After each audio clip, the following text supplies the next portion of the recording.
So, students, let's start. Let's go. Sorry for the delay, everyone.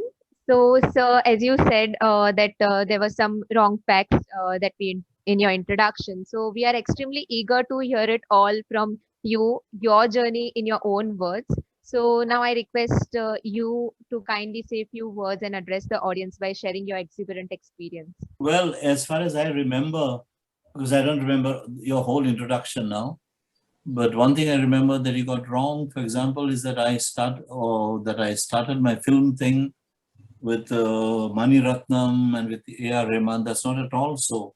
Many years before Hama Hama, I had done Jalwa. Jalwa was the very first time that I worked on a film, in a film. And in the same year, Jalwa was with Gul Anand, who had produced the film, and Pankaj Parashar, who had directed it. And in the same year, I had done music for a film by Shyam Benegal called Trikal. And if you ask me which year that was, maybe 82, 83, something like that. Yeah, exactly 82 or 83. And Hama Hama was much, much later. Yes. Like in the 90s or something. And there was something else you got wrong also, but I don't remember what it was now. I don't remember the whole interview by heart. Anyway, it's okay. Yes, sir. So, can you tell us in brief about your journey, like from your childhood till now? No, I think that's very boring to ask me to. You must do your homework about my childhood and my life and then ask me questions about it. And not interview somebody and say, okay, now tell me everything about it from your childhood till your life. No. If you want that, you read my autobiography, which is going to be coming out in the end of this year. Buy a copy of my autobiography, which is going to be published by November, December 2021. But what you should do is ask questions to your interviewee. Okay, sir. Thank you so much. So now that we know you a bit, so we want you to loosen up a little and know you. Oh, I am very loose. I am very loose. You loosen up. Your whole introduction was something you were reading out. Yes. I don't want anything read out. Speak from your own mind. Speak, loosen up and speak from your own mind. Okay? Sure. Yeah. So, sir, we want to know some fun facts about the Remo Fernandes and some sneak peeks into your life. So here we have a few set of few questions, which you have to answer in one sentence only. So here the catch is that if you have done the activity, you have not done the activity in the question asked, you will have to sing a song or recite whatever you feel like. And if you have done the activity asked in the question, then you can tell us about it a bit more. Number one, I don't sing on interviews. Okay. I don't sing on interviews. Number two, this is beginning to sound like a picnic game. I thought this was going to be an interview and a serious interview done by serious architects of tomorrow. So please don't water it down to this one sentence thing. Otherwise, I have to pay a forfeit and all that, sing a song and stuff like that. So please let's get on with the interview. I haven't been asked a single question up till now. Yes, sir. So the first question goes, so you are a solid... I can't hear you very well now. Your sound has become softer. Okay, I've raised it here. Yeah. So okay. You are a solid performer. So when it comes to stage performances and live music concert, have you ever experienced that you forget a lyrics or a beat just before you step up on the stage? Sometimes it happens, yes, and I just make up a lyric and I go on. It does happen sometimes, forgetting a lyric. But most of, all the songs I sing are my own compositions. I don't do cover versions of popular songs, songs which are popular at that moment or something. So since they're my own songs, I think I remember them, much better. So I don't normally forget lyrics, but if it should happen, then I just make up lyrics and go along. Thank you, sir, for the honest answer. Now, another fun question, that is, did you ever bunk architecture studios to chase the musical passion? Oh, I bunked all right. I bunked a lot. I bunked a lot, especially once I reached the third year and I saw very clearly what I wanted to do in life. And when once I saw very clearly that architecture was not what I wanted to do in life, after that I just went ahead with the course and I completed it without having my heart into it, without having my heart in it. And it's sad. It's sad, it's sad because I think one is too young when one chooses a profession here. One is, at that time at least, one was just out of school, and straight out of school, one could join architecture college. And when you're just out of school, you're not even 18 years of age. And I think there's a reason why they say that 18 is the age of adulthood. Because once, I think I was around 16 when I joined architecture college. And by the time I turned 18, 19, I had seen, more clearly what I wanted to do in life. And that it was music. So yes, at that time I bunked college and I used to sit in the hostel with my, with my guitar, I used to compose songs. One of those days I kind of discovered or invented a way to tune my guitar to make it sound a bit like a sarod, like a mixture between a sarod and a sitar. And this was in the 70s. So this was way before the word fusion music was coined. Of course, it was way before you all were born, any of you. And a lot of good stuff came out of my bunking classes. But that was because I did not want to, go seriously in architecture. I'm not advising you all to bunk classes, okay? You all are, unless you have decided not to work as architects. Then bunk classes and use that time, for this other occupation which you're thinking of taking up. Thank you, sir. So now that as we all are growing up and getting into our adulthood, and we are like moving towards what we are supposed to do in our life and things like. So have you ever compared careers based on their pay value? Anytime? I'm sorry, have I ever compared what? Career Based on their pay value. Oh, on my pay value. If I had to choose that, I would have chosen architecture instead of music. Because at that time there was no future in music, as far as no future in my kind of music. I wrote my own songs in English. The only future in music at that time was film music, and that's the last thing that I wanted to do. The film music just came by chance to me, and I did not pursue it. It came a few film songs came, but I never pursued that line of Bollywood. If I were to pursue it seriously, I would have gone and settled in Bombay, first of all. I would have settled in Bollywood. I would have gone for the premiere of my first film, Jalwa. I didn't even attend the premiere or anything. So, no, my passion was composing my own songs, which are non-filmy. And that is what I'm still doing. That's still my line of, my main line of activity.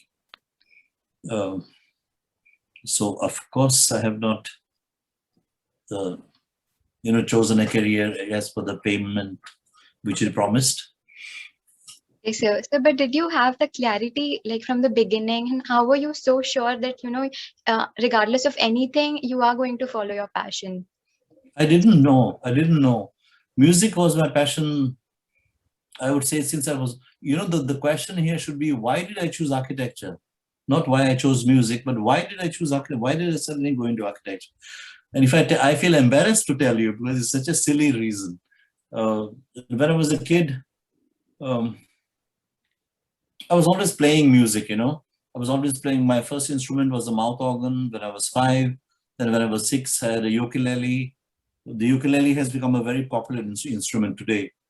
At that time, my dad bought me a ukulele because it was small enough, for a child of 5 or 6.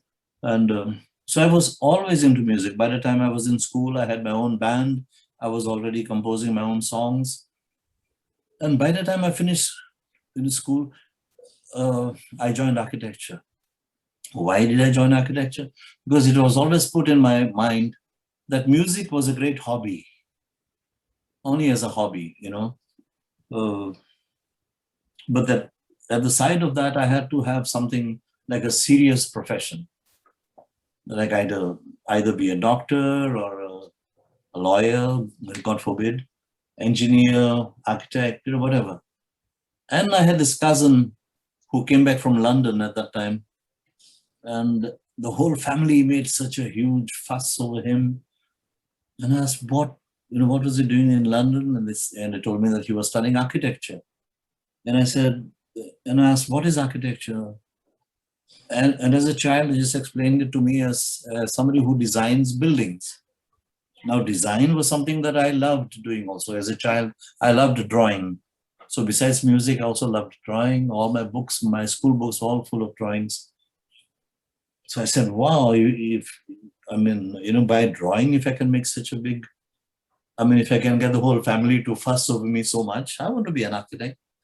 And so I joined architecture simply because I was told that I needed a serious profession, besides music.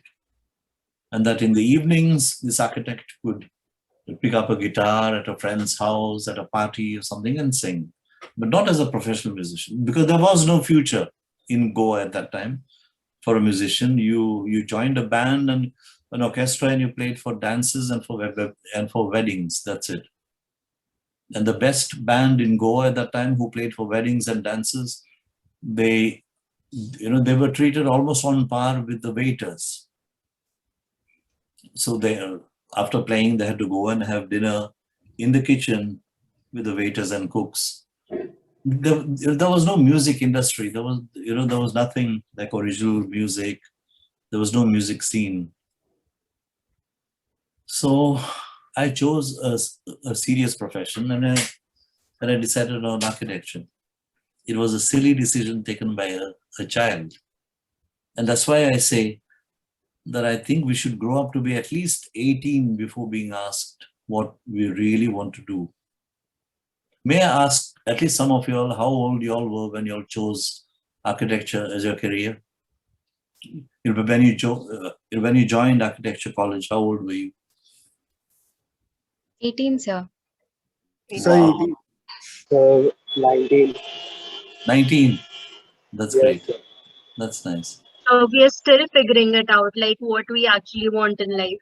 That's nice. That's a very honest answer. Who said that? Sir, it was 3 from third year. +3. How do I see who's +3? I can see so many faces, but I don't know who's. Sir, can you see me now? Yes, now I can see. Am I? Hi. +3 is your name. Yes, sir. Okay, so you're still trying to figure out. And if Sir, I you, know where my interest lies, but then you're always learning and you're figuring out, you're discovering new things. So there's Yes. always a learning curve. Exactly. So if you don't end up working as an architect, what do you think you might work as? So if Please- I knew, I please would don't- have please gone don't say that towards you'll that get- direction. I'm sorry. If I knew like what I was gonna do next, then I would have gone towards that direction right now. But yeah, I'm No, I'm still not- trying No, out. I'm not asking whether you know it for sure or very clearly, but what are your other? I'm sorry. I'm interviewing you all instead of you all interviewing me. But this is what I wanted it to be, a conversation. I know that as architecture colleges at JJ's in Bombay, a lot of students had these common interests. Photography was a strong one, and of course painting and so on. So I'm just asking what other passions you have besides architecture. Which it has to be a passion you already have, and that's why you would move from architecture to that one. I don't think you would suddenly decide, okay, I'm going to be an astronaut or something. I'm sure it would be Yes. something you already have as a passion inside you. So, sir, I usually paint like wherever I get a chance. I paint one on my walls. If you can see, I just paint. Okay. Okay, I Yeah. can see that, yes. Great. But architecture pays more. Unless you're MF Hussein or something. Anyway, I wish you all the best. Not just you, but all of you. I wish you all the best in finding a profession which is your passion. First of all, it's got to be your passion. Always say that. When you make your passion your profession, you never work. You never work all your life. It's like, a lot of us, or most of us, have a job from 9 to 5, a job which we hate, a boss that we can't stand, colleagues who are bitching about us. And then we're dying for 5 o'clock for office to close and to go home and to get onto that passion. And that passion, it becomes a hobby afterwards. Some of us might love cooking, some of us might love drawing, some of us might love mechanics. So we go and we tinker around with our bikes and our cars. Why wait till 5 o'clock and 6 o'clock to have 1 hour of that passion? Instead of that, if you could make that passion our profession from morning till night, we would never feel that we're working. But the thing is, my son, a cook, my God, the social standing has to be there. The paycheck at the end of the month has to be there. And we don't realize that some of the greatest chefs in the world are so respected. So we would rather have our children become third-rate doctors and third-rate architects and third-rate engineers rather than first-rate mechanics and first-rate cooks and first-rate painters. That's a sad thing about life. But so I'm sorry if I sound like I'm preaching, but I just want to maybe inspire you a little bit in a way to follow your passion. That is the main thing, your passion, because that is what's going to count in life, to make you happy or not happy. I feel that am I talking too much? No, sir.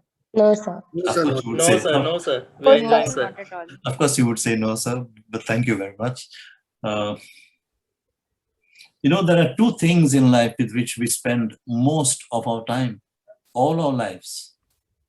The one is with your job, with your profession. Half the hours of the day are spent there. And the other one is with your spouse. The other half of the day, of a waking day, the hours are spent with your spouse. If you are lucky in finding the right ones in these 2, in your profession and in your spouse, you're the luckiest person on earth. Nothing else really matters. I mean, the paycheck at the end of the day is not going to give you happiness. It may give you money, but as we all know, money is only happiness up to a certain level, but not beyond that. If you find these 2 right things in life, you are blessed. You have made it. You're successful. That's what real success is all about. You can't always control your spouse, but at least you have control over your profession. So choose that wisely. And I'll try to stop talking too much, okay? No, sir, not at all. So with the flow, let's move on. So there is another question, which is like, do you like rock and pop the most, or is classical and other genres too close to your heart? I love music. Okay. That's it. There is no genre. To say that only one type of music is the best one. And I wrote this when I was in college. I had done a show here in Goa of all the different kinds of music that I like. So I had compositions of my own on acoustic guitar. I had compositions with a tabla and a santoor. I had my own compositions with a rock band. I had my own compositions with the classical ensemble, with violins and cellos and everything. And on that souvenir, I wrote, to say that only one type of music is the best one is like saying that only one religion is the real one. That all the other religions are false, all the other religions are fake. Only mine is the best one. it's almost the same thing. People who say only rock is good, yeah, everything else is nonsense. Or those who laugh at rock and say that only classical is good. No, everything has got its own value and beauty. Thank you, sir. That was amazing. Now we all would be truly glad and ecstatic by you performing a small glimpse of your art on any of your favorite music pieces. It will be really an honor watching you. I told you that I don't sing or perform at an interview. People get to hear an artist, a musician and a singer in all his videos. They can come to his concerts. At an interview, they want to see whether he's got something in his head, other than gelled up hair and dyed hair and stuff like that, which he always has at concerts. So interviews are for talking. Sure, sir. Okay. So, yes, sir. So now in continuity, we move on to the rapid fire round. So, sir, this is just a basic fun round, no restrictions, but it's like you would be answering the question in a single word only. So it'll be a little fun way to talk to you and get to know the most of out of you with like only single words. If you could answer it in that way, I'll try. Okay, I've watched this kind of questions and answers in other interviews. I've never done one. I've never been asked such things before. I'll try. Yes, sir. So the first question is: name any of your proudest moments. In one word. Yes, or sir. In one sentence. Like, so try it in a word or maybe in a sentence.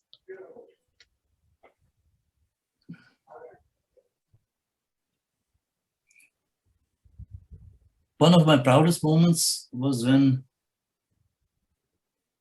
the class teacher of my sons, when I went to see them at some occasion in a school, came up to me and said, "Your sons are really good kids."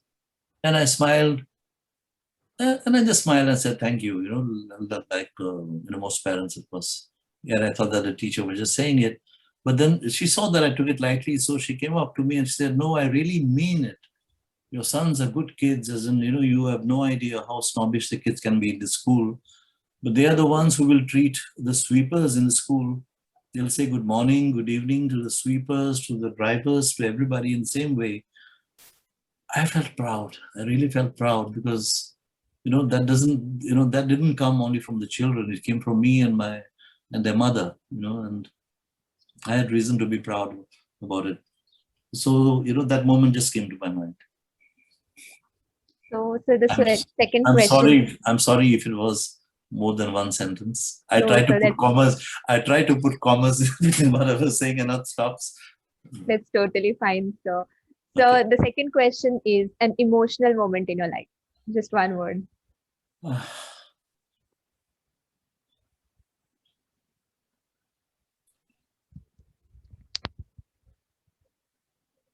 Life is so full of emotion. Life is so full of proud moments. So difficult to choose one, but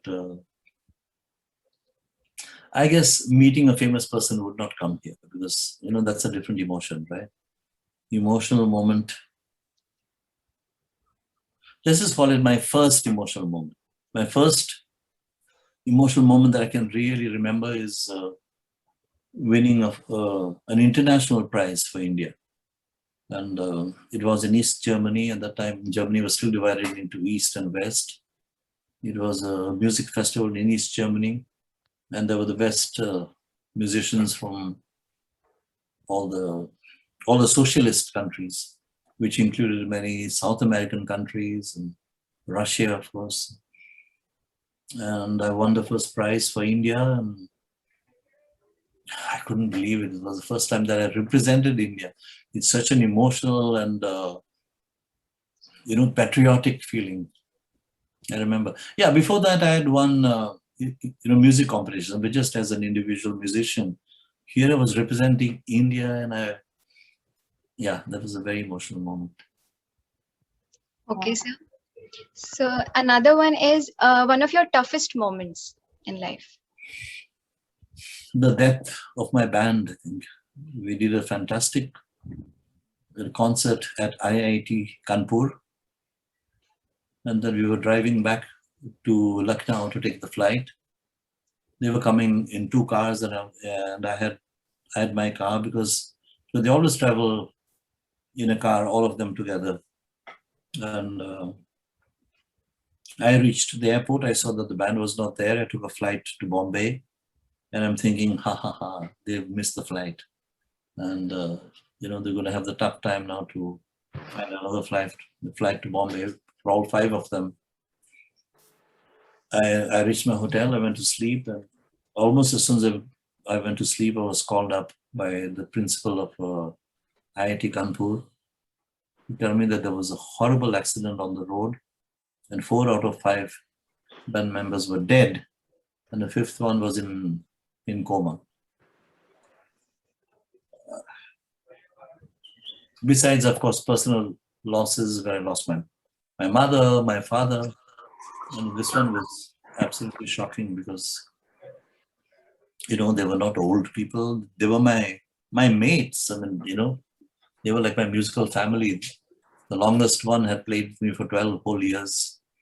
It's like you guys going on a picnic, and then on the way back, suddenly you find that half of your classmates are dead or something. It's a horrible thing to go through. Horrible thing to go through.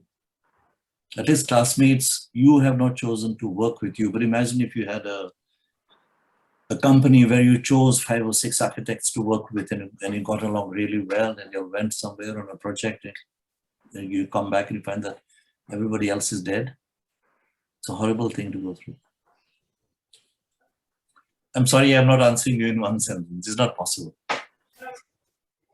Totally fine, sir. So the next question is, one song of any of your contemporaries you wish to own? I'm sorry, one song of your contemporaries which I wish to own. Yes. Like, so you feel like I could have done it, or it would have been, I wish I had done it. All the songs of the Beatles. I wish I'd written them. Nice choice, sir. Okay. So one person who was or is your pillar of strength throughout your journey to success? Sounds like a cliche. Of course, it was my parents while they were alive. After that, it was my ex-wife, while she was still on my side. Then after that, you could say that she was the biggest. Anyway, now it's a woman I love, with whom I live, and but otherwise, I think a permanent pillar of strength, in which I will never have to doubt, is my sister. We are only 2 of us, just me and my sister, and I can be sure that she'll always be there to back me up. And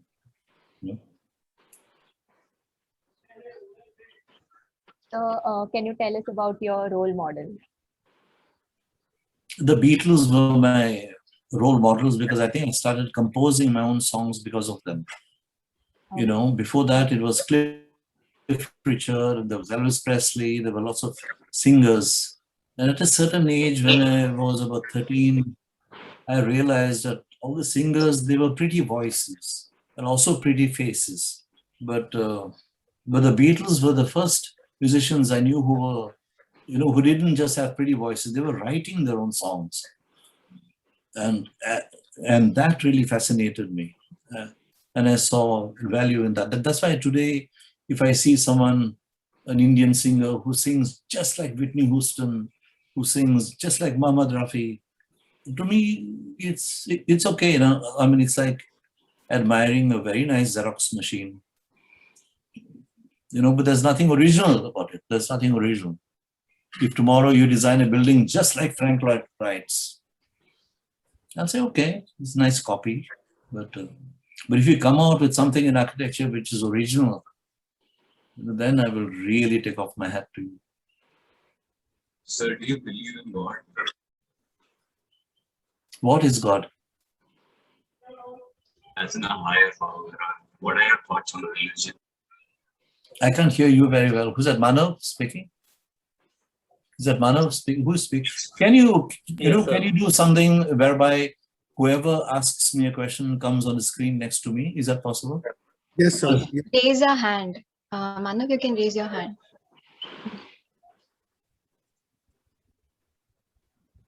Okay, so can you come on the screen next to? Okay, all four of us. Okay. If it's a higher power, yes, of course, I believe that there is a higher power, because I don't know what that higher power is, who that higher power is, and I don't think it's important for me to know who that higher power is. I mean, as long as I am aware that there is a higher power, and I certainly don't think that it's a higher power who wants any of us to sit there and sacrifice and to say, oh my God, you're fantastic, you're fantastic, you're fantastic. And thank you for this and thank you for that all the time. Like our parents, tomorrow you will be parents and you'll be giving gifts to your children, a good education, for example. And you don't want your children to kneel down in front of you and keep on saying, you're fantastic, Manav, you're fantastic, Daddy, Manav, you're fantastic, thank you, thank you. You want your child to take that gift that you've given and do something with it. That will be your biggest thanks. So if we take those gifts that God or higher power, whatever you want to call it, has given us, if we use those gifts well, that is the greatest prayer of thanks that we can give the power of it. Thank you, sir. Sir, one place in Goa where you would want us to visit, surely. Please don't visit. Or if you visit Goa, please go back. Don't buy a plot here and settle down. Goa is such a small place, it was not meant to take this onslaught from the whole of India who's coming and buying it up and building. I'm not blaming the people from all over India. I'm blaming, I don't want to blame anybody, but No, so a it's a fact small, actually. yeah, a small place like Goa should have had special status, where it was very difficult for people from outside Goa to buy and build. But if it has special status, a lot of people will not be able to make a lot of money. Yeah. Even the fact that they do buy it, but then they don't stay here. They just abandon it. They don't abandon it, they invest. A lot of people have come and stayed here, are staying here. And a lot of people are buying and using it as holiday homes. A lot of people are using those homes as rentals throughout the year. Goa is too small. Very soon, can you imagine the whole of Goa being a huge city like Bombay, from north to south and east to west? There won't be any countryside in between cities one day in Goa. Already there are villages which are merging with each other. There is no ending of one village, and that the beautiful rice fields and greenery that was there, and then you reach the other village. Already there isn't that division anymore because it's uncontrolled. The growth is uncontrolled, totally uncontrolled, unplanned.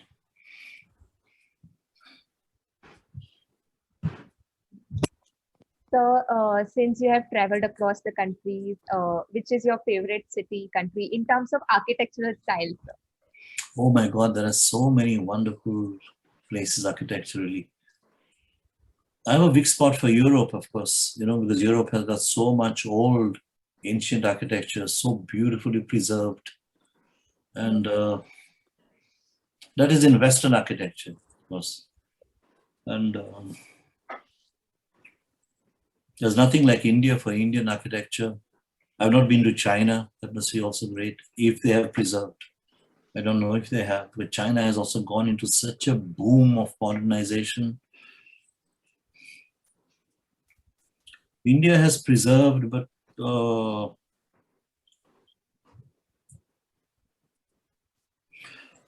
I mean, you know India, and I know India, and Hmm. So, after all the massive achievements, what does life mean to you in a nutshell?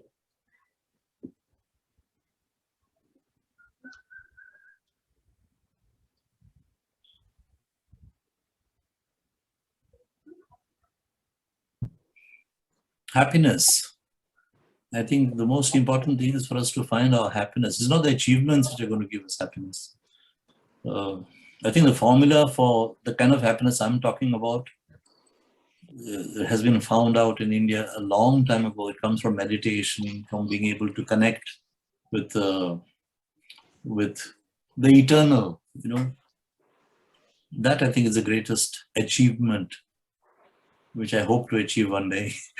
I've had glimpses of it, but either I'm too lazy or to really practice it as it should be. But that is the greatest achievement. Anybody can achieve it.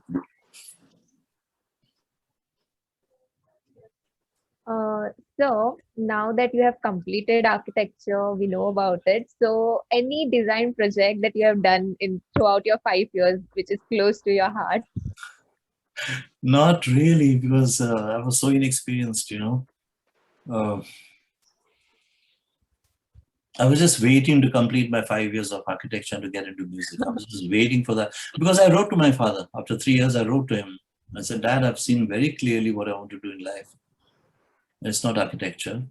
When I was in the third year, in the middle of the course, I want to do music. And he said, sure, but, and I said, I want to leave architecture because, why should I complete it if I'm not going to work as one? And his advice, not order, his advice was, you're already about to complete the third year and there's 2 more to go. My advice to you is you complete those 2 years and then you do what you want to do. You want to go into music, go into music. And why I advise you to complete it is because otherwise you'll always feel like a failure. You'll always feel like an incomplete man. If tomorrow music doesn't work, you'll feel like a dropout. Oh God, why did I drop out? So I completed it without having my heart in it. Now, why did I go roundabout? Just to tell you that I hardly ever designed anything. But at one time, because at every breakfast, my mother used to push a newspaper under my nose with architect wanted circled in red, giving me hints. So at that time, I did work with an architect whom I admired greatly here in Goa. And during that time, he gave me an assignment to design a little cottage by the sea, for a family who had a lovely property by the sea. They had their own house and they wanted to also build, little cottages on the cliffs, on the rocks overlooking the sea in Donapal. And one of those was designed by me. And I'm proud to say that it still hasn't fallen down. It's still standing up. And I guess it's the only one, yeah. So it's not like I'm proud of it because I've designed 10 or even 3, and out of them I'm proud of 1. It's the only one I designed. Okay, so after the hilarity and light-hearted talks, let's indulge in some serious ones in an attempt to know you better, sir. So, at the age of 67, which you defy totally with your appearance, enthusiasm, and mind-blowing craft, what are your further dreams and aspirations now? I had 2 dreams. I had two to do before I die kind of projects in my life for many years. And I've just completed both of them. Now I hope I don't die so soon. But one of them was an album about the work and life of Mother Teresa, which started off, in fact, when I met her by chance in Calcutta. I had an extra day because those were the days of Indian Airlines. There was a monopoly of Indian Airlines. On the day after my concert in Calcutta, I was returning to Goa and the flights were cancelled. There was only one airline. So I had an extra day in Calcutta. So met her and I was and that was one of the most emotional moments in my life, by the way, meeting her. But then I said, it shouldn't be just meeting someone. So I didn't name that as the emotional moment. And from then, I started composing some music, but I was so busy at that time. I was at the height of my career success. I was flying from one place to the other, concerts and assignments to record and this and that. So I just had to put this aside for later. And before I knew it, years and years and years went by. But it was always there in the back of my mind. I must record these 4 songs. And once I shifted to Portugal, now I live half the time in Portugal. I said, hey, now is the right time to get back to that recording. And I went back to just recording those 4 songs. And instead of those 4 songs, the whole thing became a whole opera on her life. Because every time I finished one song, that very night or early next morning, I would think of another song used to come up. And the whole thing became a 27-song opera and with an overture. Anyway, I'm talking too much again. The other thing, which was Do Before I Die kind of project, it was to write my autobiography, which I had also started some years ago. And I just written 3 chapters, and I started the 4th, and I left it aside because I had other things to do. And that I decided I would do, during the lockdown. So I started in March last year, and I completed it in less than a year, actually, finally. And I've submitted it to the publishers, and right now the editing is going on. So these are the 2 things which I wanted to do, which I did, which I've already done. So there's nothing else that I would really want to do, unless suddenly I think of something tomorrow. I'll let you know. Okay. So, sir, there's a question from the audience that is there any song that has inspiration of architecture in it, composed By the you? way, why doesn't, if somebody has a question from the audience, why don't they So ask it? actually, they pinned me and texted me in the chat box. Okay, but sometime back, at least 2 people asked me some things from the audience. I would love that also to happen, please, if possible. Yes. The songs about architecture. Not really, but that saying that architecture is frozen music is a very lovely poetic saying, but it's not only architecture which is frozen music. I feel there are so many things which can be frozen music or frozen, whatever, art, painting. Are there any songs about architecture? Do you know any? No, sir, not so far. No. There are love songs for one's homeland, for one's village, for one's city, for one's country. Those come out of love, for the place. And of course, architecture is a part of what that place is about. But I don't know any song about architecture. No. Sir, so what is your outlook on life today? Like, can you just reflect upon it, like enthralling from your whatever enthralling and glorious past it has been so far? Means on your success. Even my life or life in general today? So on your life specifically. On my life. On my life, I feel like not only have I done what I had to do in music, I've also done, like I told you, my 2 projects before I die. And I feel that it's a time in my life when I can just enjoy life, that's it. And like I said sometime back, I think the most important things in life is to find and maintain that connection with the infinite, with whatever you want to call it. And that's the kind of thing which I would like to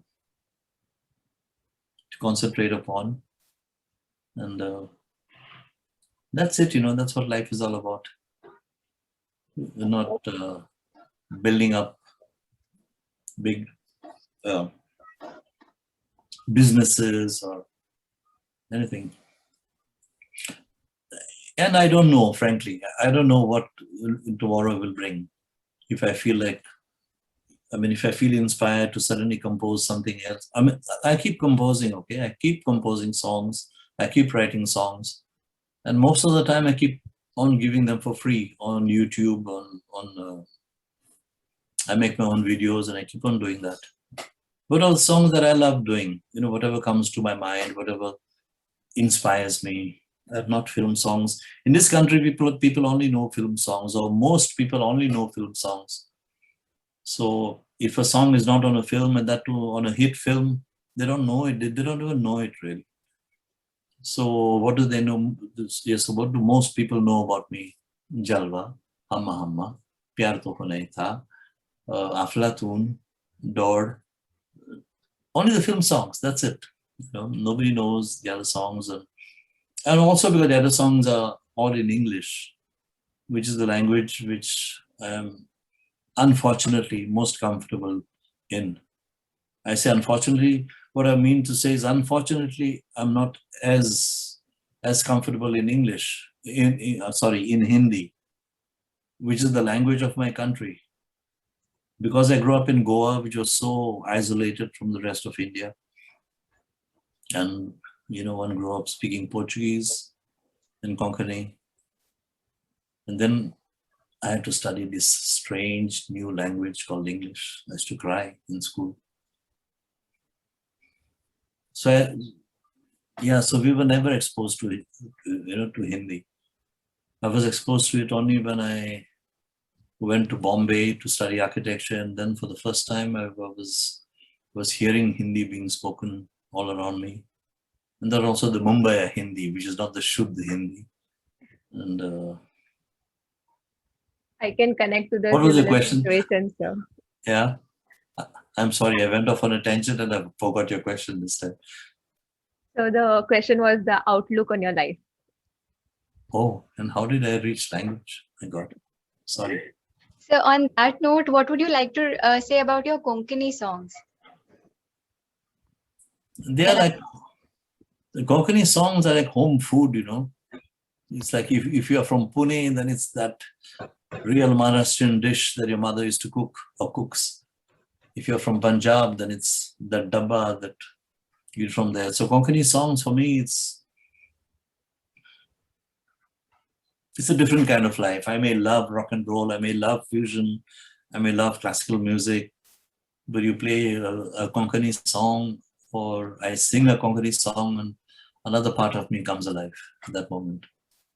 Even if it's a song like Maria Pitache, I don't know whether you've heard Maria Pitache. Yes, sir, we Yes. heard. Yeah, you know it? Okay, I thought it was Yes, popular sir. mostly in Goa and Daman. I'm glad to hear that you know it also. So like celebrations in Goan house are incomplete without Maria Pitache. Yeah, in Goa. Yes, sir. So I'm surprised that you all know it also. I'm So glad. Pratibha is from Goa itself. I'm from Goa. Oh, I see. Okay. But all the others I can see here also nodded their heads when asked about Maria Pitache. Yes, so most Her of them song. know. Nice to hear. Yeah. It's a song, it's a folk song from Daman. It's not from Goa. Goa. No, it's from Daman. Daman, Goa, Daman, and Diu. These are the 3 Portuguese colonies in India. Do you know that? Yes. No, it was all mostly before your time, but Daman and Diu are in Gujarat, and Goa is in Goa. And the Portuguese ruled these 3 places with one government, which was based in Goa. So anyway, Maria Pitache is a folk song from Daman, which also became part of the Goan folklore. We grew up singing it.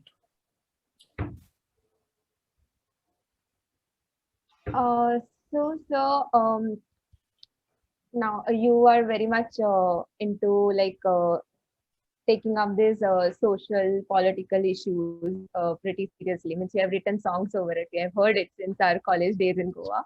Yeah. So what is, there was this issue that the Kala Academy is going to be demolished and then rebuilt. So what is your call over it? Because Kala Academy is the art center. You know, sir, how popular it is. So Yeah. Number one, let me tell you that I used to be, or my songs used to be very much involved in socio-political things. No more, due to many reasons. I'm disappointed with. First, I used to be disappointed with authorities. So my songs were like protests against them. Now I'm disappointed with our people who don't really lift a single finger for anything which is really worth a cause. You know, it's so easy to divide us. We can't unite. We can't unite. If we united ourselves, my God, nobody could touch us or fool around with us. But it's so easy to divide us on language, on food, on dress, on gods, on religion. Any politician can divide us and rule, you know, like you can divide and rule puppets. So I'm disappointed in our people. So no more do I take up causes like that, consciously. Kala Academy, I believe, has been flooding from the time it was constructed. I'm sure that Charles Correa must have foreseen the fact that it was right on the banks of the Mandovi River, and he must have, I imagine that he took that into consideration and that he designed the proper,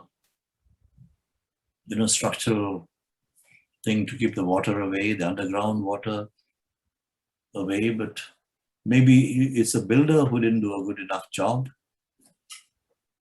It's a government building after all. And it's been flooding from time immemorial, I believe. And now finally they got fed up of it, of repairing it and they want to reconstruct it. I just hope that they reconstruct a building which is as beautiful as Charles Correa's, and without going too much underground on the banks of the river. If they cannot build a structure which is good enough to hold out the water. And they're not going to destroy the art and the culture which is taking place there. If they destroy it, they're destroying a beautiful building, yes. But then what to do when you build it wrongly and there's no way of repairing it? What do you do? Do you live with the floods all your life until it collapses one day? Probably on the heads of an audience who's attending a concert. No, you can't do that either, right? A mistake has been made, a huge mistake, which cannot be rectified, apparently. Only way is to scrap it and start it again. Sadly, so many of our things are badly constructed, the structural part of it. And then we have to break it down, or we have to build another one, be it a bridge, be it a dam. Now it's the Kala Academy in Goa. There are lots of victims of our execution, wrong construction. And Kala Academy is only the latest. There will be others, you can be sure. Sad, but true. So do you think artificial intelligence has any scope in architecture? Your sound is breaking. Do I think that artificial intelligence has scope in architecture, right? yes, sir. I think it has become a part of every sphere of our lives, not just architecture, music, writing, everything. It's up to us to draw the line, where to use it and not to be allowed to be used by it. That is our role. Unfortunately, greed comes in the way, and we just forget where to draw that line, whether in architecture, whether in artificial intelligence, whether in preserving our nature. Greed comes in the way. Greed, I think, is the greatest enemy of the world today. Is globalization. I call it the McDonaldization of the world. Where everything looks the same. Everything looks, you go to any city in the world now, you go into a mall, you see the same international brands, the same international things. There is a college that my son joined in Bombay called Raffles. It's originally from Singapore. They had opened in, they just opened in Bombay. It's a multimedia college, and he chose to go in for multimedia. He was in the first batch. And once he finished those 3 or 4 years in Bombay, if he wanted to go on at a higher level, then he had to go to Singapore. So we went to Singapore, my 2 sons and I, to enroll him there. And I saw that the college was exactly the same decor, the same classrooms, the same desks, the same Mac computers everywhere. And that's when I felt that this was the McDonaldization of education. You go anywhere to a McDonald's and it's the same decor, same food, same taste.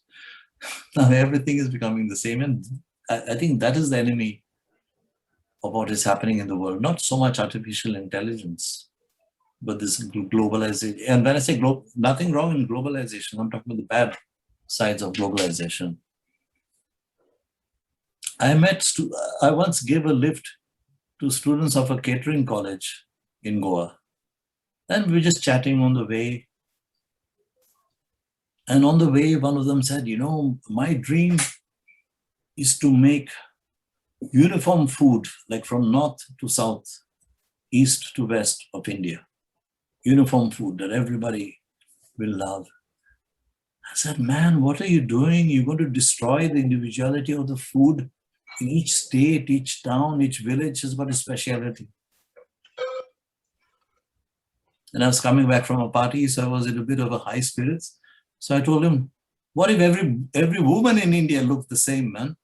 There's beauty in a Punjabi, there's beauty in a Goan, there's beauty. You've seen a woman from South India, there's beauty in a woman from the Northeast. You're going to make all the women look the same? And that's what we're doing, trying to make everything the same. The world, globalization. We think it's great. But Sir, I can see everybody is tremendously fascinated by the kind half of them look bored out of their wits to me. Sir, Sorry. the No, sir. chats and No the one's text- asking us. The No one's chats asking are a single flooded with question. questions, so the chats are flooded with questions. So, I had this small question, sir, I was thinking, you have been speaking. So I was thinking, sir, have you ever imagined or thought what your life would be, what it would have been like if you didn't follow your passion or you didn't follow your music and then just be an architect right now? What would your life be like? Have you ever imagined that kind of Yes, thing? I did. Yes, I did. And it would have been terrible. It would have been really terrible, I think, But I mean, like I said, when you work 9 to 5 at something which is not your main passion, and then you come back home and then you pick up your guitar, by that time your fingers don't move that well because they're more used to moving on a set square and a T-square and on a drawing board. It would have been a really sad life. By the way, somebody saw that I was going to do this interview, a British friend of mine who lives in Spain now, and he wrote to me, hey, you guitar architect. I love that word. He called me a guitar architect. Anyway, it's nothing to do with this, but it would have been a very sad life. And so many people tell me you had the guts to do it. Yes, I guess if it's guts that it took, then I'm glad I did. And I have a lot of friends who have told me that they were inspired to do this. A friend of mine called Prasad Pankar, he'll be thrilled to know that I've mentioned him. He's always thrilled at these little things. He was working in a bank.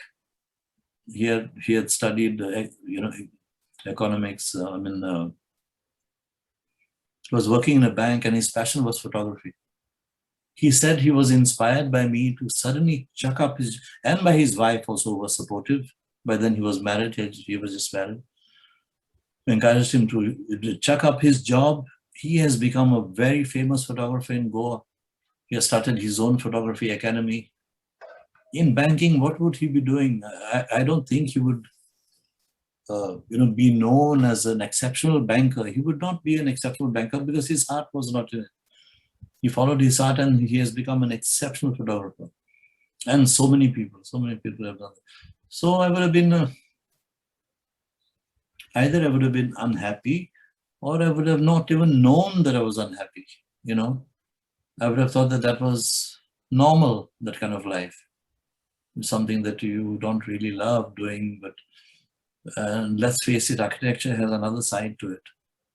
It has a side which is very much involved with authorities and licenses and permissions. And that takes up half the energy and half the time, And in music, I can be my own boss from beginning to the end of a song, of an album. And am I happy about that? I don't have to ask for permissions, apply for licenses, nothing of that sort. It's fantastic. I love it. I just love it. So just regarding the same thing, so like you just said that there was this person that he said that you had guts to do that. So was there a phase like everybody, like even I sometimes, that there is this thought ki, what happened if I took this decision and this doesn't happen or this doesn't go the way that I want it to go? So was there a phase when you were thinking that music was your passion? So were the thoughts there ki, what if it doesn't work? No, they were not there, because the main reason why I took it up is because I loved it most. You see, that was the reason. It's not about it working. I told you there was no future in music when I took it up. Yes, sir. But I knew that I would be happy. I would be happy with it, and that is the main thing in life, I think. I knew that there was no future in it, as in as much money as in architecture. I'm going to tell you something now, which may sound like a boast, but it's not really. My father owned a cold drink factory in Goa, okay? Yes, Which eventually became the Gold Spot factory. Gold Spot was known in India. Before that, it was cold drink essences which are imported from Germany at the time when Goa was Portuguese. So at one time when I was finishing school, he asked me, "Do you want to take over my factory, son?" I was young, right? I was 14, 16. I said, "No, I don't want to take up the factory, Dad. What do you want to be? An architect." So he enrolled me in architecture. What did that man do? He sold his factory and he changed his profession midlife and he went into construction. He bought plots of land on the Miramar beach, which is the beach away from Pancham. Developed them as plots, which his son, the architect, could build upon as soon as he completed his course. He never told me he was doing it for me. But I had it all charted out for. Can you imagine? This sounds like a boast, It's like an architect's dream. You finish your course and there is a huge colony with plots and plots and plots of land, which are sold. And, that's one of the conditions that you would put the architects, not conditions, you can't put conditions on people that we have to be the architects, but they would have a choice. I would be able to design at least half of that colony. So that's it. My career was made. And then I finished my course, or halfway through my course, and he asked me, "What do you?" I said, "No, I want to be a musician." He never made me feel guilty about it. He never made, I didn't even realize, I was too young to realize that he had changed his professions because of me. But he did that. And when I said, "I want to be a musician," he said, "I advise you to finish architecture, then you do what you want." He never said, "I changed my profession just because of you. Now you want to be," no way. Never did he do that, So I can't imagine doing anything else which I love less, because it wouldn't be me, it wouldn't be life, it would be Half-Life. That game, that computer game my kids used to play called Half-Life. The guys all nodding. I would have been living a Half-Life. So, Sir, I wanted to ask, you said that you have completed your architecture half-heartedly, Yeah. but there must be something that architecture gifted you at the end of the 5 years. I've been trying to find that gift for a long time. Maybe discipline, sketching, but then I loved sketching already. That's the reason why I went into architecture.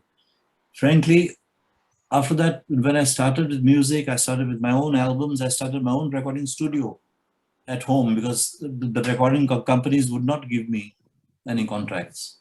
They said, no, this music will not work. You're writing your own original songs in English. It won't work in India. You give us Hindi disco and we'll give you a contract immediately. Because, that was the time of Hindi disco. Bidu had just made that disco divani.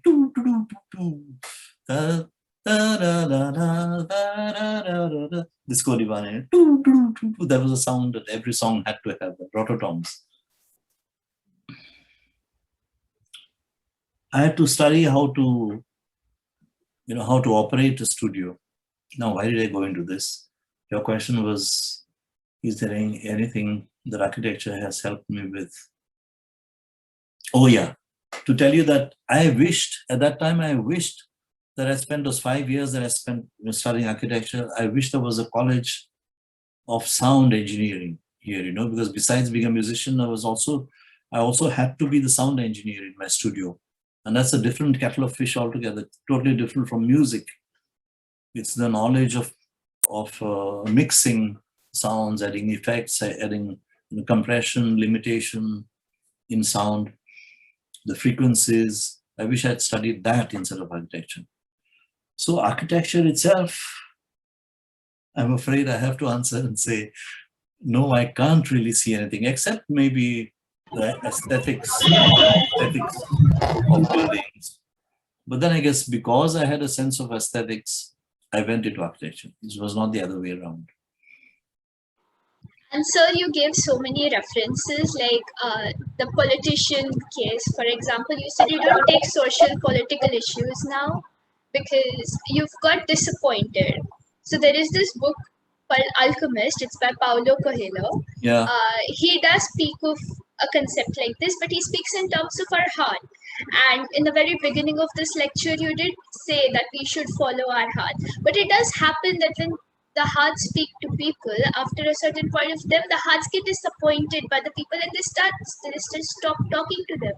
And that was the whole writing. That is how I see Alchemist, that the author tries to convince us that go listen to your hearts. So in that case, how should a person start? Just like the way you said, go back to the passion, live it up, because there is nothing that is speaking to us anymore. Nothing that is speaking to you.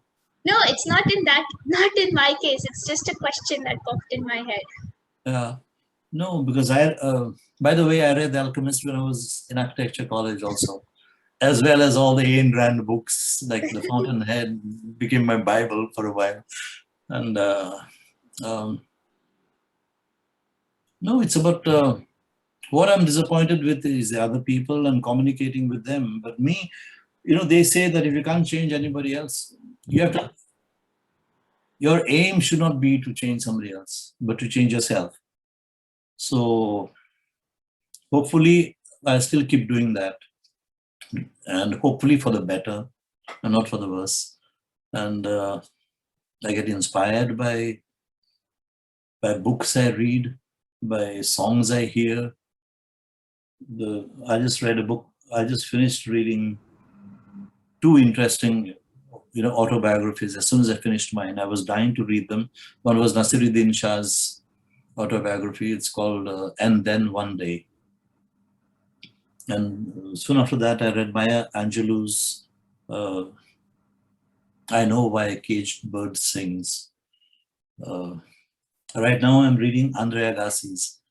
It's fascinating, by the way. Andre Agassi is powerful, powerful. The other 2 were fascinating also, but this one is powerful. He hated tennis. Do you know that? He hated tennis because his father forced him to train in tennis right from daybreak until nighttime. Anyway, we must never stop being inspired. We might feel disappointed in trying to change people. And then I said, who the hell am I to try and change people? And people who are who can't even unite, who allow, forget about being selfish and thinking of only thinking of their own ends. Forget about that. But who can't even unite, who can be divided so easily by whoever wants to divide them. It's very sad. And I went through a personal experience also where I was falsely accused, by a lawyer who is known to be vindictive, not just vindictive, he's known to be an extortionist. He's known to be hired by people who are against somebody, even by politicians. Whenever politicians are against each other, they hire this guy to go and invent a false case against the other guy, that kind of a lawyer. So this guy took me to court over a false accusation. He knew it was false. Everybody didn't know it was false. He said that I ran over a girl in my car, and that after that I got down and I told her, you should have died. Why haven't you died? You should have died. Anybody who knows me, would never, ever believe such a thing. It took 3 years, for the court case to go on in court. And then it was proved that his whole thing was, false, that was fabricated. But it took 3 years. In the meanwhile, there were so many people who turned against me. The press, the Goan press, who carried, and one particular paper in Goa, who carried every day for a month, they had, print space on their front pages to carry these lies against me. And when I won the case and when he was proved to be lying, they wrote a small little article about it on page 5 or something. That's one of the things which disappointed me about the people of Goa. I had fought so many battles. I won't say on their behalf, I'm not like a great knight in shining armor or something, but I gave my voice, I gave my time, my everything, about so many cases in India, whether it was a language case or so many causes. But when I was falsely accused, where were all these people? Where were all these people? They were just not there. And then I realized that, they crucified Jesus Christ also. People are very fickle, very fickle. Today they murdered Mahatma Gandhi also.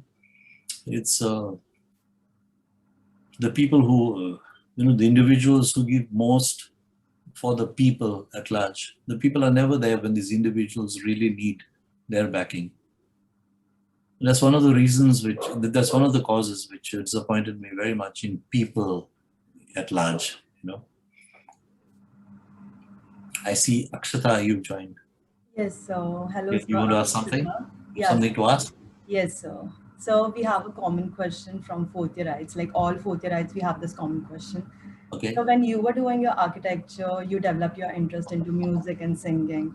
So did you incorporate anything which was related to singing or like music, which you incorporated in your thesis? And what was your thesis topic about? Could you tell us about it? I did not develop my liking for music while I was doing architecture. I had it already right from the age of 5. I wrote my first song when I was 13 or 14.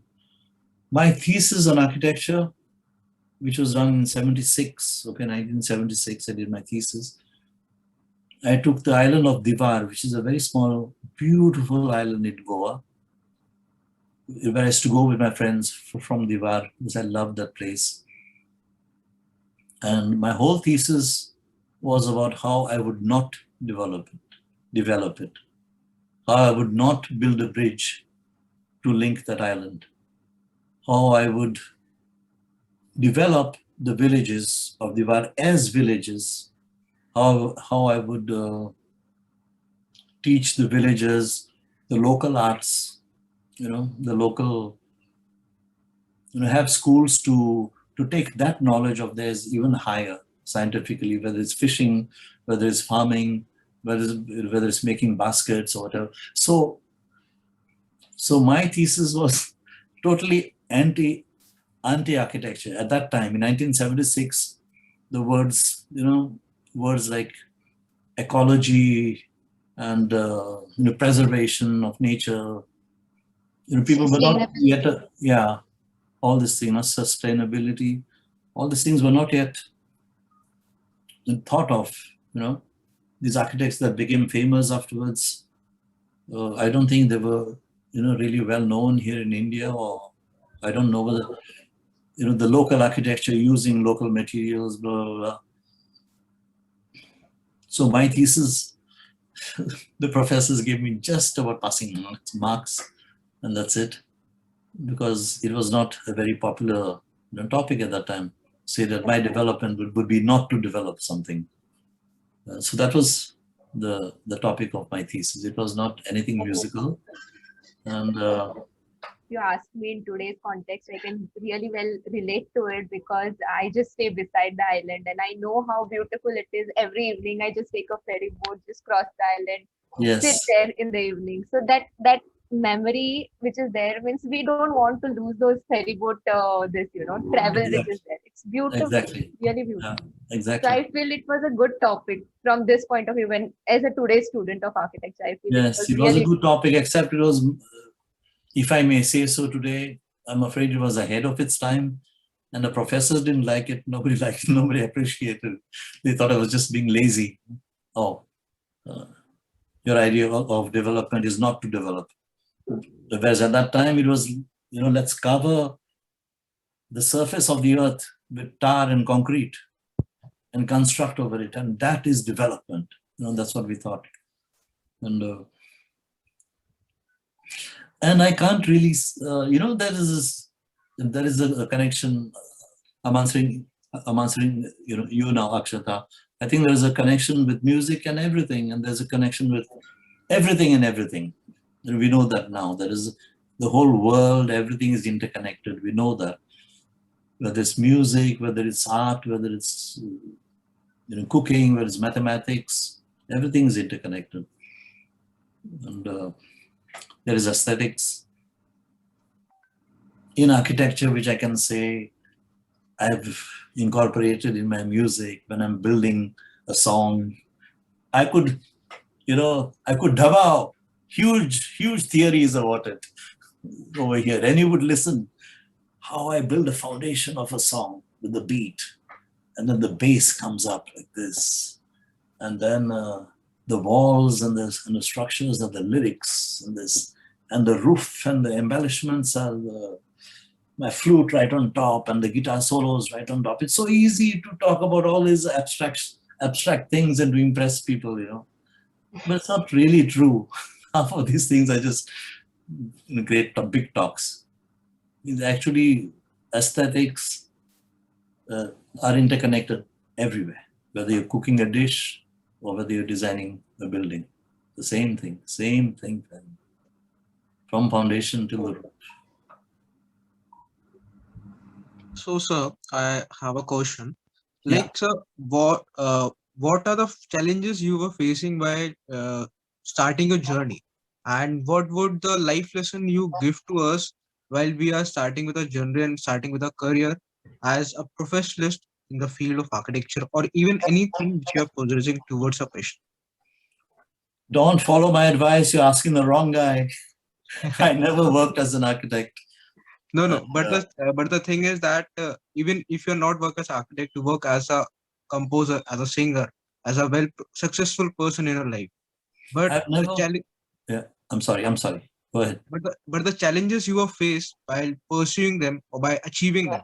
So what were the challenges which have you to stay in your path and having that determination to achieve it? So what was that? The determination, like I've already said, was very simple. It's something I had to do. I had it inside me. I had to let it out. It's like, I'm sorry to give this example, like as if I'm a flower or something.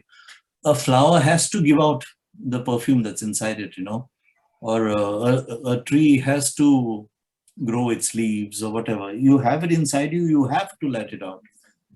There are no two ways. If you don't let it out, you're stunting yourself, your life, not just your growth. So the The hassles I faced, like I said, is that record company said no to me. So what did I do? By the way, I'd come back from Europe and after I finished architecture, I went to Europe just to travel. You might say as a Goan hippie in Europe. It was the opposite.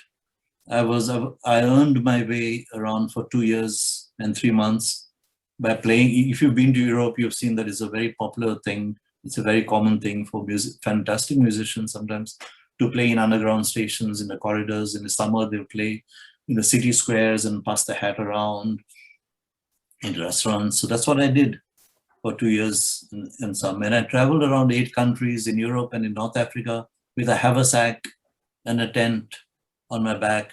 Italy, France, Spain, Portugal, Tunisia, and Algeria in North Africa. And because I wanted to see the world. I wanted to see the world. That was also part of my education. In those 2 years, I learned more perhaps than the 5 years in architecture college. I saw so much fantastic architecture of the old, the old European architecture, the old Arabian architecture in North Africa, in Tunisia and Algeria. And I came back and I decided I'm going to work as an architect. My first hassles was nobody was giving me a recording contract. I had my own compositions, which I knew, not that I felt, but I knew they would be popular with the youth in India because they were talking about Indian realities. They were not wannabe American songs that I was writing in English. I had a song called Ode to Graham Bell, which was about the condition of the telephones in India at that time. It was a joke. So songs which would appeal to the people. They were satirical songs, they were funny songs. And no record company gave me a contract. That was my hassle. That was my hurdle. But I decided that I was going to start my own, my own studio, since nobody else would. I was playing in a 5-star hotel here at the Taj when I came back. Of course, the people said, "My God, son of Mr. Bernard Fernandes, he's an architect. He just came back from Europe and he's playing as a hotel musician. What is he doing?" If I had to listen to people, if I listened to the society, small society of Goa, I would have never done that, But I had already played there for 2 years or something and I had savings. So I bought the most basic recording equipment. And I recorded all the songs in my bedroom at home. One of the bedrooms in this old Goan house, which is our ancestral house. I converted it into a studio. And I recorded my first album in that studio. Then I went to Bombay and I got 1,000 cassettes. At that time it was cassettes, manufactured out of my savings, not my daddy's money. Out of my savings, I went and I made those 1,000 cassettes. I took my scooter and I distributed them in the record shops in Goa. None of it was a struggle for me. Every step was joy, was happiness. I was doing something I loved. Yeah? Making my own recording studio, learning how to record on different tracks, seeing a song build, like a building. Here I can use that thing because so many of the songs I had written, all the songs I was writing alone on my guitar. There were songs to be sung with just singing and guitar, And then for the first time, I was hearing them with drums, with a bass guitar, with a lead guitar, with more harmonies. And there I compared, yes, I never thought of telling you this. There, when I started to put other instruments, other layers, other tracks on my songs, it did remind me of building up a song. And I did see a parallel with architecture in that, but then not really, it's just... And I went and I distributed this cassette to the record shops on my scooter, on my yellow scooter, I still remember. And that year, one of those cassettes was picked up and bought by a gentleman called Gulanand from Bombay, who happened to be here. He heard about this guy who was becoming known here in Goa as a musician. And he was about to shoot a film in Goa, film called Jalwa, which was happening in Goa. So he picked up the cassette. Another gentleman called Shyam Benegal also happened to come to to come to Goa this on that year. He picked up my cassette and he was going to make a film also based in Goa called Trikal. Now, both these guys asked me to do music for their films. I'd never thought of doing music for films or that. I just did it because I had to. I had to let it out. Nobody was giving me a recording contract, so I bought a simple tape recorder. I mean, a 4-track tape recorder, a basic studio tape recorder, and a microphone and echo machine, and I recorded my album at home. Because I did that, because I helped myself and didn't just stay frustrated at home. Oh, there's no opportunity. Nobody's giving me a recording contract. Poor me. I went and did it myself. So my cassette went out. Gulanan asked me to do Jalwa. Sham Benegal asked me to do Trikal. And then that year, things started to move out of Goa. Because I did something on my own, I helped myself, I guess. They say God helps those who help themselves, right? We have to help ourselves first. We have to go and start doing the job and then ask God to help. We don't realize that God has already helped us by giving 2 hands. That's a miracle. Not passing your exams is not the miracle we should ask God for. He's given us brains. Yeah. That is the miracle God has given us. We have to use them. We don't realize that He's already given us miracles. We have to use them. We sit at home and we do pujas, we do novenas, we do this and that for a miracle to pass the exams. That's crazy. Just to pass the exams. It doesn't work that way. Thank you so much, sir, for giving a beautiful answer to my question. And to clarify the thoughts which I am having, is in a nutshell, if we conclude that be determined to what you are doing, in spite of people saying whatever to you, and be enough passionate towards a goal which you have to achieve in your life, and we enjoy your work every day. So The last thing you said is the key word. Enjoy your work. Do it because you have to do it. Do it because you just have to do it. It's a thing which gives you most joy in this world. It's not just that you do it out of determination or something. Do it out of love, out of pleasure. Thanks. I hope you find that. That's why I said finding that thing which you will do out of love is the most important thing in life. Finding that thing. I have already found it. Great. Fantastic. You're blessed. You're Yeah. blessed. Those of us who have found it are blessed. Yeah. And we don't know it, but everybody has some. Yes. But we often I go. had a question, sir. Sure. What's the time? I was thinking of going to gym at 4:30. It's 5:40. 5:40, so forget. Now it's Monday. So yes, of course you can ask the question. Sir, if you could change anything about the current music industry, what will it be, sir?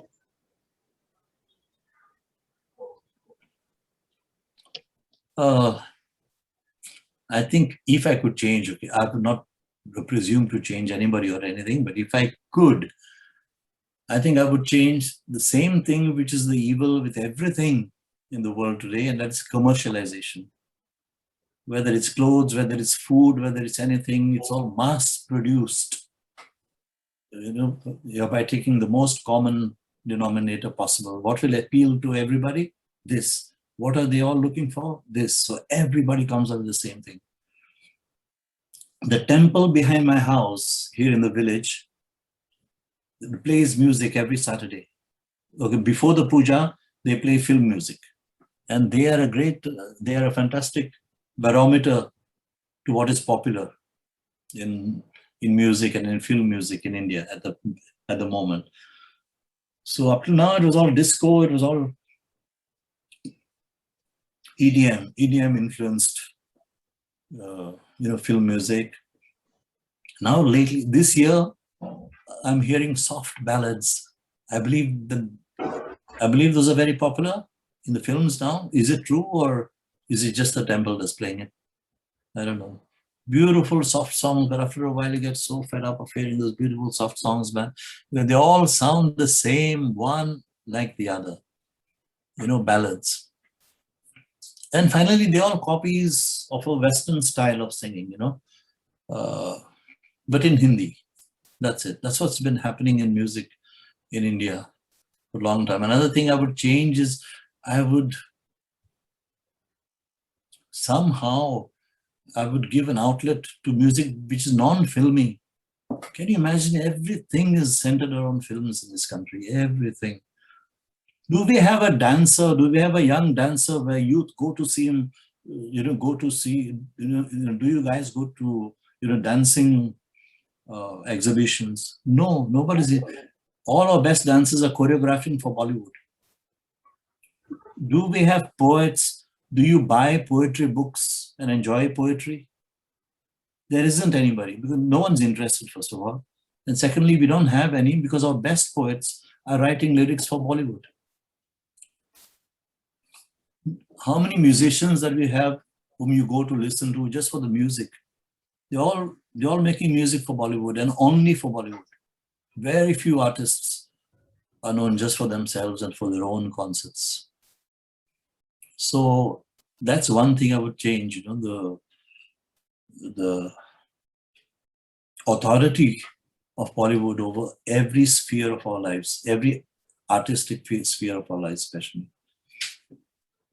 I would love to have a radio channels. There are no radio channels with only classical music.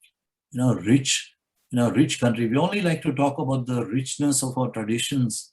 How many of us listen to those traditions? How many Punjabis will listen to folk music from Kerala? How many Tamilians will listen to folk music from Nepal? We are just not interested in anything that's happening outside our own states. There is no radio channel which is only folk, a radio channel that's only classical, a radio channel or a TV channel that is only. In that way, Doordarshan at least made a lot of non-commercial programs which showed a lot of our culture, which went to the villages and made programs about our folk music, our folk architecture, our folk ways of life. Our TV today is all commercial. These channels only look at the ratings and how many people will advertise. And nobody's interested in the folk shows, original shows. All the advertising goes to the channels that show most Bollywoods. Everything is Bollywood centered in this country that was so rich. It was so rich in tradition and culture. We have been reduced to Bollywood. And we still think it's fantastic. And Bollywood is even used as something that keeps our minds occupied and away from the real issues in this country.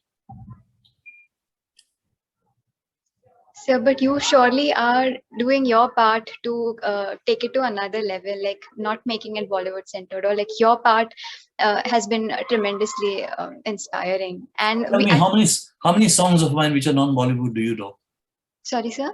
How many songs of mine which are non-Bollywood do you know, which I've released in the last few years? It's easy for you to say this, that I have played my part. What do you know about these songs? So I have read this, like some of the lyrics I've read, some of the music, like I've watched some YouTube videos, and so those are there, but then I don't know how many are oriented in that. Can you name one, please? So Maria Pitashe is the recent one. Like Maria Pitashe is a very old song, it's a folk song. I got to know it which was on my Oh Meri Munni album. So you're talking about those days of me being the pop star and the rock star. I'm talking about now. Now I'm releasing. Oh, when will you learn, man? Very good. At least you know that one. That was a serious song. But I wrote it in a very satirical way. When COVID started and the whole thing started. So I'm sorry, I don't mean you, you alone, Shaili. I'm just talking about this country. Everything is Bollywood centered. That is when we know, because Bollywood puts in lakhs and lakhs behind advertising and songs and the films. So the others just go unnoticed, totally unnoticed.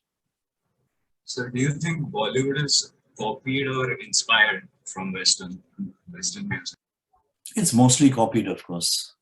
Most of it is copied. Yeah, and it's always been, right from the days when we used to call Raj Kapoor. We used to think of him as a genius. He made his fame by copying Charlie Chaplin in so many films. But at least at that time, a lot of the music was very original, beautiful tunes, original Indian tunes.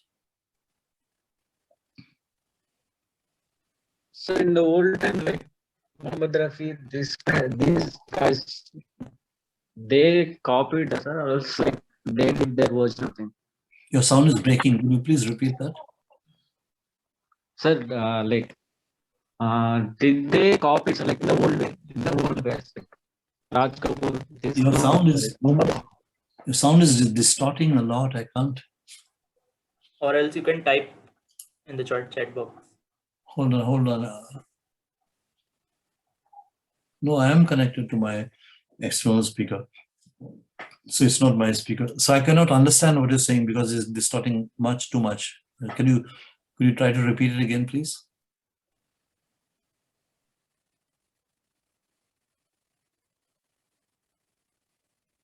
Hello? Hello, can you hear me? Yes, sir, we can hear you. Okay. So who was asking the question? I don't know. Shelly, can you bring him on the screen over here next to me? Maybe I can. I request the person to raise the hand, please, who was asking the question.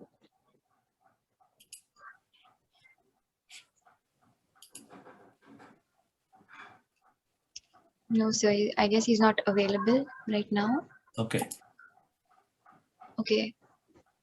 So he had typed in the chat box. Box. In the chat box, yeah. Shall I ask a question? Hello? Yes. Yeah, this is Dr. Atul Aire. Yes, sir.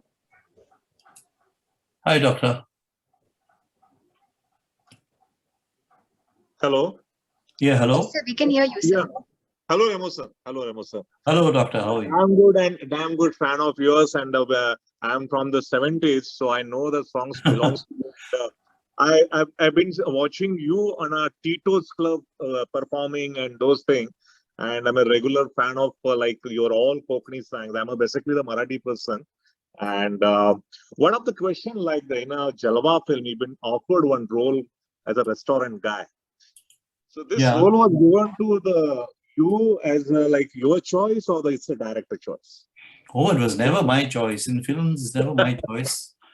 I was a shack owner, a beach shack owner, and these guys, the drug dealers, come to sell drugs in my shack.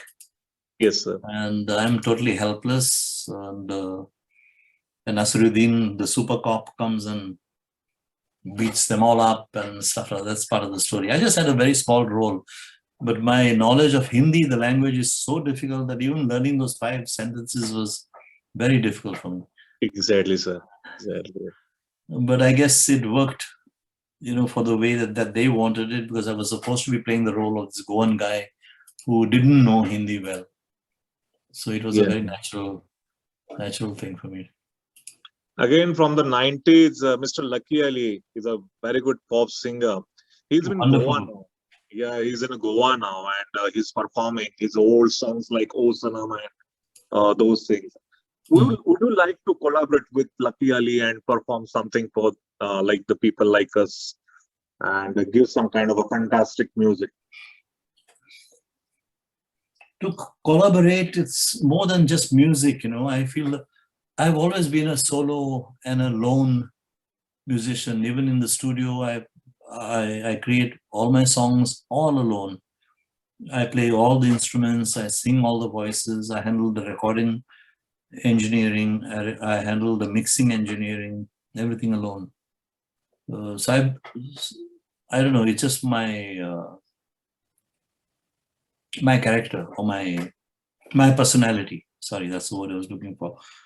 So collaborating is not only musical, it's about 2 people getting along well together first and becoming friends. And we never really had the opportunity, Lucky Ali and I, to spend time together. Collaborating really comes from that, I'm old school. It's not just putting two people together because both are good musicians or something. You know, that's what started happening at the time of McDonaldization of the world.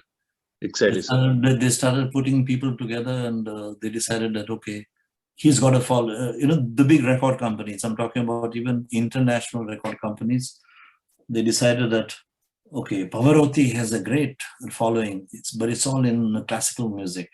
And Sting has a great following, but it's in pop and rock music. Now, if you put them both together on an album, Sting's music will be heard by that audience as well, and Luciano Pavarotti's music will be also popular with Sting's audience. Yes. So nowadays these collaborations are mostly commercial induced, induced by commercial reasons. And so anyway, as usual, I went a long roundabout way to tell you that collaborating with Lucky Ali or with anybody else has to be more than just two musicians getting together. It should be a kindred, like a marriage of souls and of equal minds and similar minds. Sorry. And One last question. Sure. Hello. Jalwa, the original soundtrack, was a huge success in the 90s. Would you like to recreate it for the today's generation? Sir, you're on mute, sir. Hello, am I audible? No, sir. Remo, sir, you are on mute. Okay. Yeah. Okay, tell me something. When you're all in class, sometimes you lift your little finger to go to the bathroom, right? I need to do that right now. Will you please wait for me for a minute? Thank you, everybody.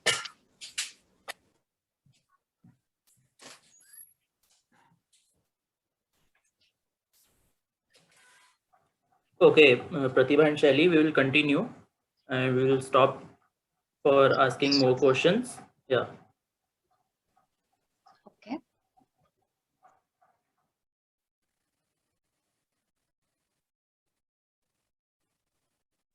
Indrajit, I think we should, it's now around 6, another 5 minutes, and I think you want to run some video or something, so you can do that and let's wind up.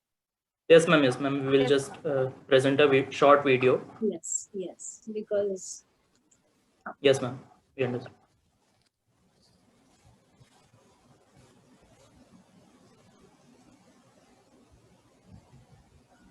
Also, for the last few minutes, if everyone could switch on your cameras.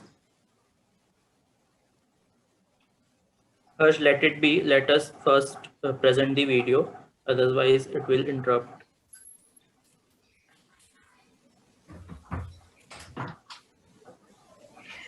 Okay, this feels better.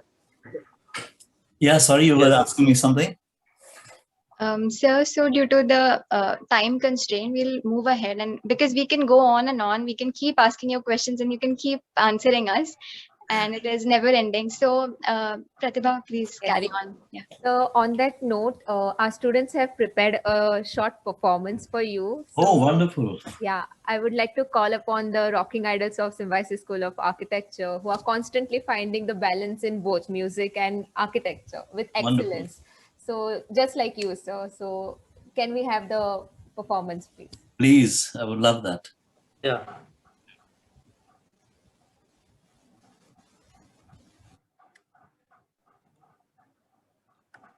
Is the screen visible? Yes, it is visible. It's black right now, but yes. Yeah. Please confirm if audible also.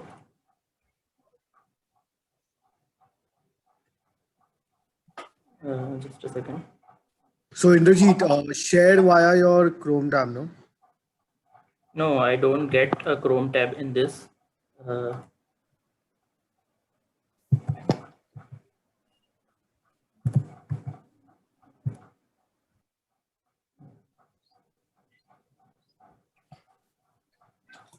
I'll share it again.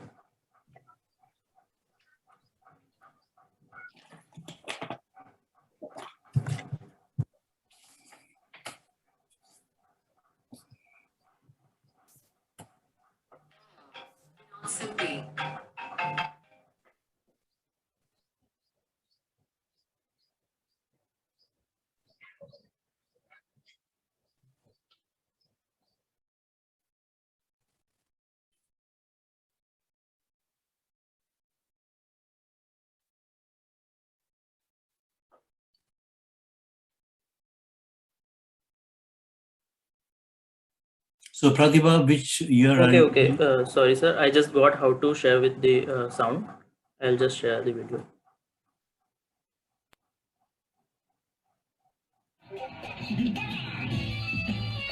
Is it audible? Yes, yes.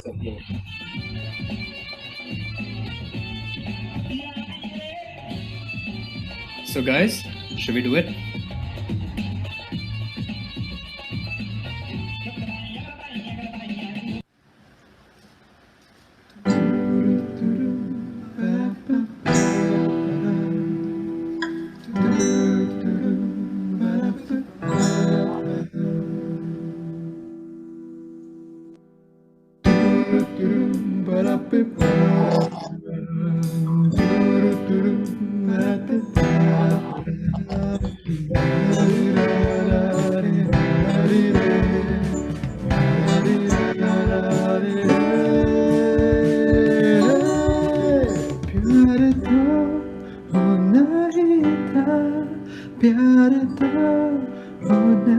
One, two, three, प्यारे तो होना ही था, प्यारे तो होना ही था, प्यारे तो होना ही था, प्यारे तो होना ही था.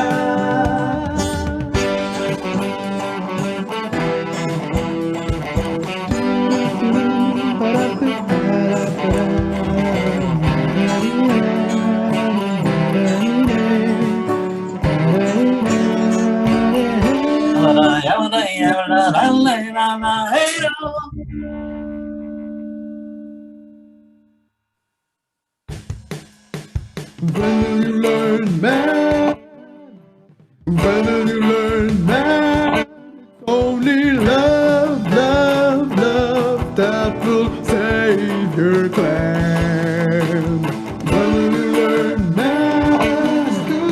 When will you learn, man? It's only love, love, love, not your diabolical plan. When will you learn, man? When will you learn, man? It's only love, love, love that will save your clan.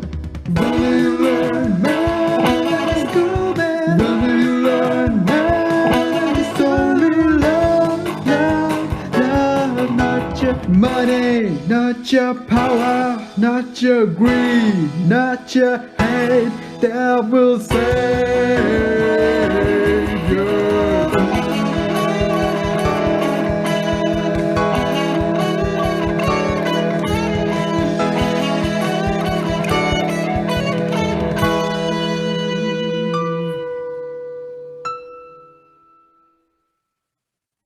Oh Maria Pitache, oh Maria Pitache, oh Maria Pitache, oh Maria Pitache. Oh Maria Pitache, Maria Pitache, oh Maria Pitache, oh Maria Pitache. Maria Pitache, oh Maria Pitache, Maria Pitache, Maria Pitache. Barrate de mauzi, este de comprit. Barrate de mauzi, este de comprit. Alegana entrar music, triste neside. Alegana entrar music, triste neside. Hey, Maria Pitache, oh Maria Pitache, Maria Pitache, oh Maria Pitache, Maria Pitache, oh Maria Pitache, Maria Pitache, oh Maria Pitache.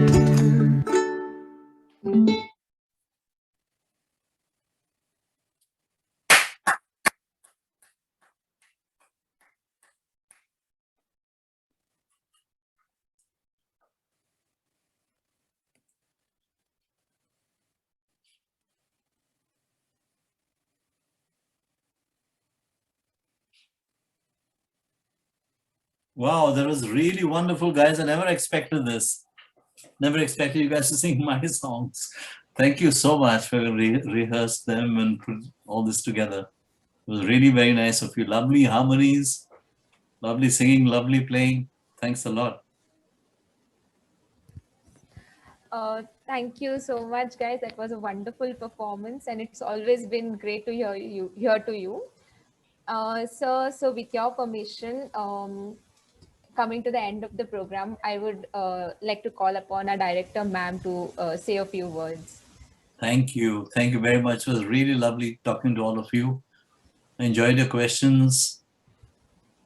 Really enjoyed chatting with you all. This is what I wanted, you know, a really freewheeling talk and a conversation with the students. And I got exactly what I wanted. Thank you. Thank you, sir. Yes, sir. Excuse this big mess, which is my office, okay? But it's where my computer is facing, so. Sir, with your permission, can we call our respected director, ma'am? Oh yes, please do, please do. Just a moment, sir. Sure.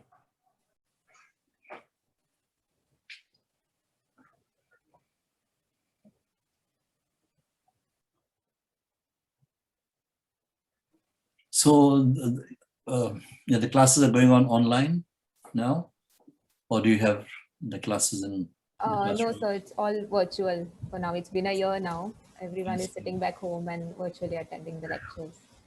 Must be tough, no? Online? Yeah. So it's been a year, so it's really frustrating now sitting at Yeah. home. Besides that, besides it being tough, I feel so sad for the generation who are, especially college students during this lockdown, because, you know, college life, it's not just about the studies, it's about the being together, bunking classes, going into the canteen. Online, you can't do all that. The togetherness, the flirting, going to movies together. But I'm missing out on at least a year of that. But hopefully this will go away. So would you like to tell us like how you felt today being with us? How I felt really great, really nice. Like I told you, once the long introductions were done and everything, it was really a free-for-all conversation, and that's what I wanted. Yeah. Dr. So Gauri, at I that- hope, Dr. Gauri, I hope you don't mind, but No, this, no, I this is exactly absolutely what I don't mind. wanted. And This is exactly I've what I respected wanted. your wish, sir. Yeah. I've respected your wish. I was not there throughout this interview. I had Yeah, logged but out, yeah, and but I'll almost, keep recording now. but I almost had to ask you to leave, which I'm very sorry about. But No. this is It's what we had it's agreed. This is what we had see, we agreed had on. one conversation, and somehow I misinterpreted it, so I was here. So I don't mind, and I never mind my students asking me any damn questions, you know. So so I don't mind, absolutely not. And I'm really glad that you asked me to do that, and you had probably had an open heart conversation with all of them, which must have been a very rare and a very precious opportunity for them. And I'm really glad that they got this opportunity. In Marathi, there is one saying, "Yachaच साठी केला होता अट्टहास." So that means that all my efforts were for that only, that they get an opportunity to interact with you and know about you. And I'm looking forward to watch the recording. There was Thank one you very question much. That's exactly what I had in mind also. And that's exactly how it worked out finally. Thank you. Yes. So there's one question in my mind. I don't know whether they asked you. I had posted it to Pratibha, that just curious whether you talked about sketching, and you were always good at sketching and all. And being in Goa, did you ever got a chance to meet Mario Miranda? And did you Oh. have any interaction with him? And how was it?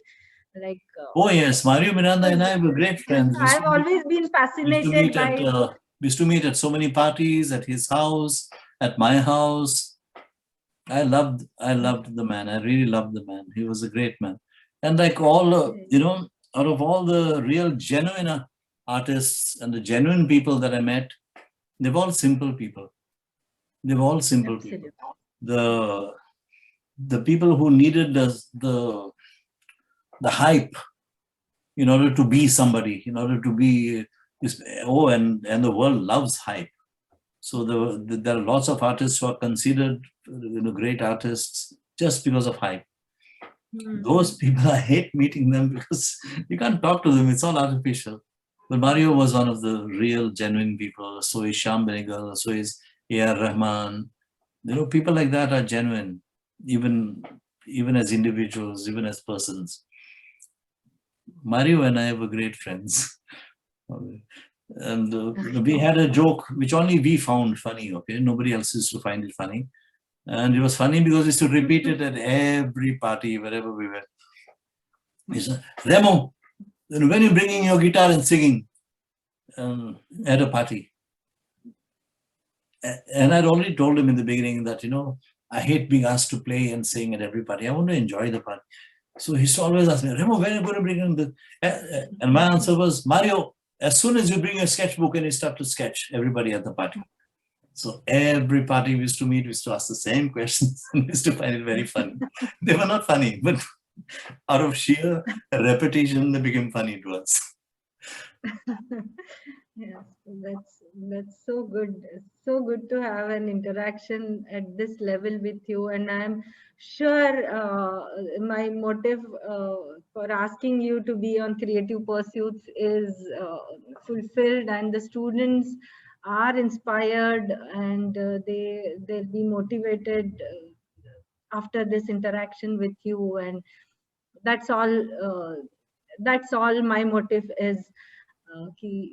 They should be inspired. I always keep telling them that you should have that love inside you for whatever you do, and then everything comes out really well. So I think that must have been the message because we can see your love in your art, and that is very evident. I hope I managed to inspire. I don't know about that. But we just talked about my life. I would have liked to talk a little more about their lives, but I did manage to ask at least a few questions. Probably sometime, if let's keep our fingers crossed that this difficult times get over soon, and we are again free to travel at places, and probably we could invite you on our campus and have a very close interaction with you, and then our students will get a chance to perform live in front of you. Yes, And at that time I'll bring my guitar and I will perform live in front of them too. Yes, so that's that. I'm afraid you're frozen. But yeah, if all of us take our vaccines, it should at least diminish soon. But people are so skeptical about taking vaccines here. I'm really looking forward. Yeah, I'm really looking forward to that day when we are all together and with our guitars. And I am a die-hard music lover, and I couldn't pursue my passion at some point of time. But then I hope my students do that and don't have any regrets later in their lives. So, exactly. Yeah. So let's hope that once in the near future we all meet together and have that jam session. So that will be something, one in my bucket list, and probably one of my dreams for my school and my students. Great. So thank you so much. Pleasure was all mine, Dr. Gauri. The pleasure was all mine. Thank you for inviting me. Really, I mean it.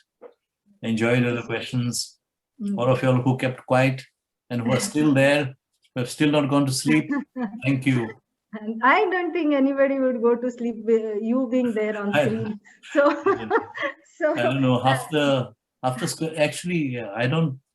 I'm not very well versed with Zoom. Actually, I've done a few interviews, but it's always the other person calling me and connecting with me. So I'm sorry about the time that was wasted in the beginning. I don't know whether it was my fault or whose fault or the internet's fault. But Okay. I There's apologize. something more, I think, है ना Pratibha, to, before we end. Yes, yes. Shelley, can you continue? Yeah. So I now extend my vote of thankfulness to dear sir for being such a sport and making our tiny effort a grand success by taking part and supporting us. I acknowledge everyone attending this event and contributing to this triumph. So in the end, I now call upon Meenal Sutar to recite a few poetic lines that she has written as a token of gratitude to you, sir. Wow. And each one who has contributed their valuable time and patience in this particular meet. So over to you, Meenal. Yes, Pratibha. Respected Remo sir, your journey has inspired us. It has shown us that choosing a different career is in the end for us. Following one's passion can really be rough, but you made it look so easy, even though we know that the journey was tough. Your songs are like sweet chaos, and its melodies have a different effect.